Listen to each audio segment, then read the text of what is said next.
Please proceed. Thank you, Mr. Chair. Madam Mina, sa message mo nung December 11, which was a Sunday, may sinasabi ng isang delivery. Tama po ba? Yes po. Ano ito? Para saan at para kanino? I meant by delivery po are the documents na hinihingi niya po for the processing po ng joint venture with the supposed contractor. Hindi pera ito. Kasi ang Hindi. ini-insinuate ni Bryce Hernandez no sa House of nung nag-testify siya, ang insinuation sa akin because of my connections allegedly with certain Beng Ramos and yourself na staff ko raw si Beng Ramos, yung delivery na, ang pinalabas niya sa house, yung delivery niya, yung ibig sabihin ng delivery, pera. Na nag-deliver ka ng pera straight to my office. Yun ang insinuation niya eh.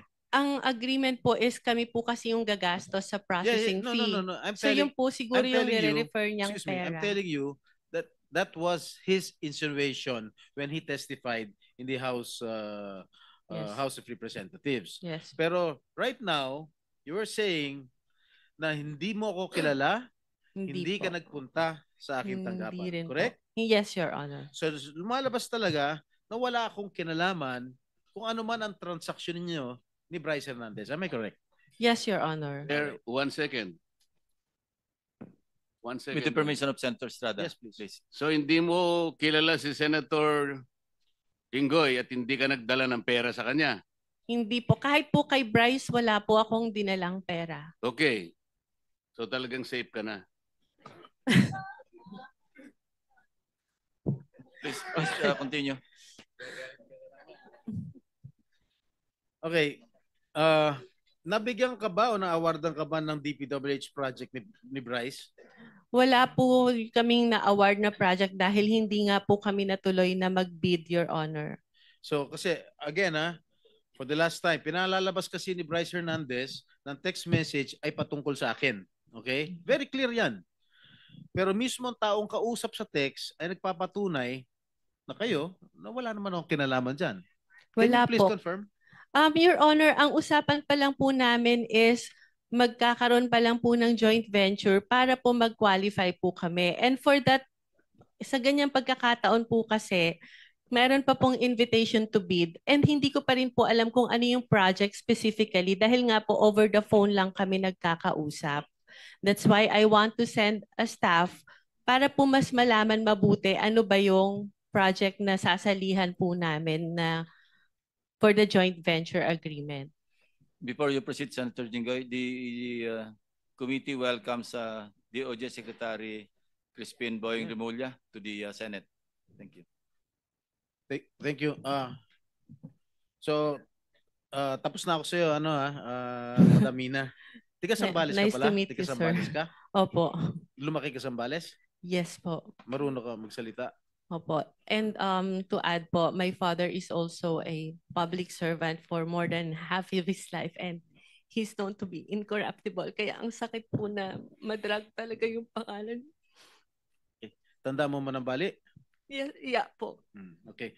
Anyway, for the record, Engineer, I'll be asking questions to propound questions to Engineer Hernandez. Are you done with Ms. Mina? So we can excuse her? Yes, please. Unless other members will be asking questions pa. Wala naman. Okay. So you cannot leave yet. Okay. Mr. Bryce Hernandez, hindi tayo personal magkakilala. Do you confirm? Yes, Your Honor. Ni minsan ay hindi po ako tumawag sa iyo, nag-text message sa iyo, nag-message. Tama ba? Yes, Your Honor. Sinabi mo sa testimony mo sa house na binigay mo ang pera kay D.E. Henry Alcantara at siya ang nagsabi sa iyo na bibigyan daw niya ako. Is this correct? Wala pong specific na sinabing ganun, Your Honor. Pagkatapos mo ko dinurog sa house ngayon, wala ka specific na sinabi. Yung dito po kay... Pakinggan mo muna ang tanong ko, Mr. Bryce. Ha? Sabi mo sa testimony mo sa House of Representatives na binigay mo ang pera kay D.E. Henry Alcantara at siya nagsabi sa iyo na bibigyan daw niya ako. Is this correct? Tungkol po dun sa 2025 projects, opo. Okay. Hindi po dun sa 2022. Mr. Bryce, you mentioned the name or names of Senator Estrada and Senator Villanueva. si Senator Estrada twice on 2 occasions sa House. Yes po. One, 10:40 a.m. Sinabi mo, Senator Jingo Estrada and Senator Villanueva with a list of projects. I remember that. No? Yes po. And then on another occasion, 12:50 p.m., yun na yung pinakita mo yung screenshots na walang kahulugan sa ngayon, lumalabas. Yung kay WJ, kay D. Alcantara, tapos nilink mo kay si Beng Ramos, nilink mo kay Senator. Cleared na yon. Yes. Cleared na yon. Actually, regarding po doon, Your Honor, meron po akong follow-up na text message po na nag-confirm na nagdala po it's either Ma'am Beng or Ma'am Mina sa office. Dinala po doon sa administrative officer namin noong time na yon. Meron po akong text message na yun. Galing po sa Chief of Staff ni Boss Henry Alcantara. Kinonfirm po na nakapagdala na ng obligasyon sa office. Do you have that? Yes, I have po, Your Honor. So that's related to the WJ. Yes issue. po, Your Honor.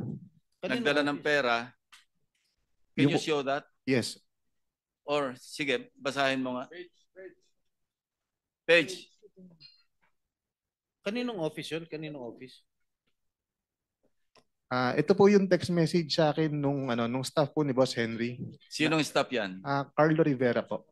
Carlo Rivera. Apo. Sige, pakita na sa screen. Sige po. Andito ba si Rivera? Andito? Hindi ko po napansin, pa. parang wala po. Baka pwedeng paimbita, Mr. Chairman. We will.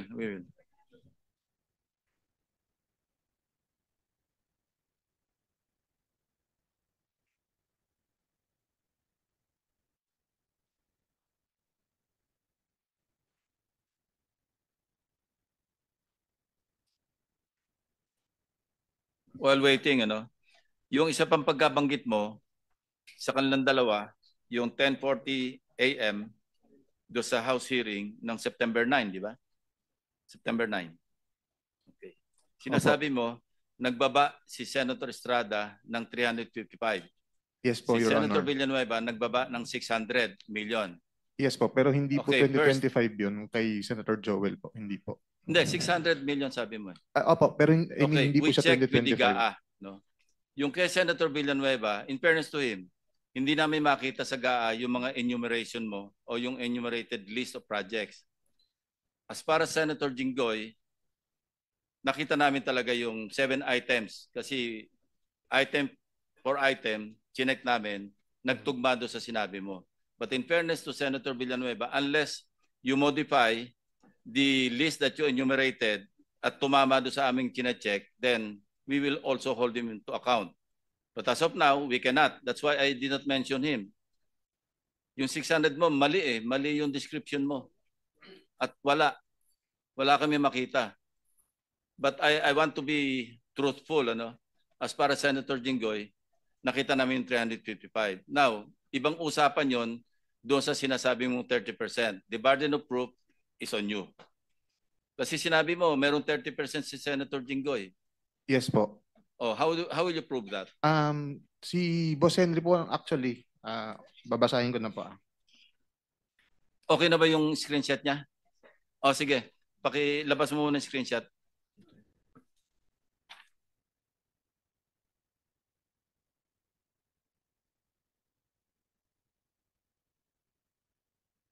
Sige, you start reading from your cell phone. Sige.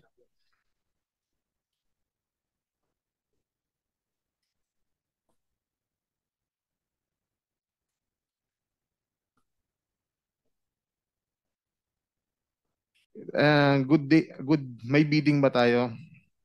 Nagtanong po ako sa kanya. May bidding ba tayo? Nagtanong po ako sa kanya. Ang sabi niya po, wala pong bidding today, Monday po ulit bidding natin. Tapos nag-message po siya ulit ng December 16, 2022, 3:26 p.m. Nandito po si Kuya Sani. Papasabay ko na din po ba yung kay Beng Ramos? Sabi ko, okay, sige, pakipasabay na. Anong context yan? Yung pera po na dinala nilang Beng Ramos. Anong project yan? Your Honor, nakalimutan ko nung specific anong project to, ng 2022. May nakakalimutan, Bryce. Opo. Kumpletuhin mo yung context, no? In fairness to Senator Jinggoy. And in fairness to Beng Ramos, kasi vague eh. Opo. Sinabi mo nga ipapadala. Buuin mo yung istorya bago natin itackle yan. Sige po, Your Honor. Try to recall, try to remember, and then kumuha ka pa ng additional proof. Because sa akin, face value eh. Yes po, Walang Your Honor. context Sige. eh. Opo. Mr. Chairman, if I may, just to Yes, follow Senator up. Villanueva. Thank you very much, Mr. Chairman. Just to follow up on what you mentioned a while ago, Mr. Chairman, and I thank you for walking the extra mile